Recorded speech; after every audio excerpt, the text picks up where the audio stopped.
মসজিদে যতক্ষণ বৈশা থাকে তা এক ফেরেশতা ডাইনে বৈশা চোখের পানি জড়াইতে থাকে, আল্লাহুম্মা গফিরলা, আল্লাহ আরে মাফ করে দেন না। আল্লাহ বলে তোরা তো আইলো গেল কি, আপনার ঘরেই তো বের হইছে।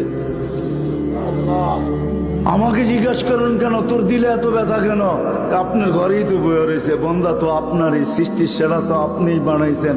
ও যদিও না কান্দে তো আমি ওর পক্ষ হয়ে একটু কাঁদতেছি, অসুবিধা কি? আরেকজন বলে আল্লাহুম্মা আরহাম আলাইহি, আল্লাহর উপরে দয়া করেন না।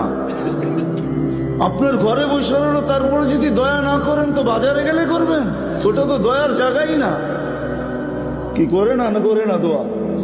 যতক্ষণ মসজিদে বসে থাকে আরেকজন নামাজের সওয়াব লিখতে থাকে। আল্লাহ বলে ঘুমায় তো রইল, তুই নামাজের সওয়াব লেখস না কেন? ঘুমাইলো তো আপনার বাড়িতেই ঘুমাইছে, আর কোথায় ঘুমাইছে? সওয়াব লিখবো না তো লিখবো না কেন? এটাও ফেরেশতা চালায়।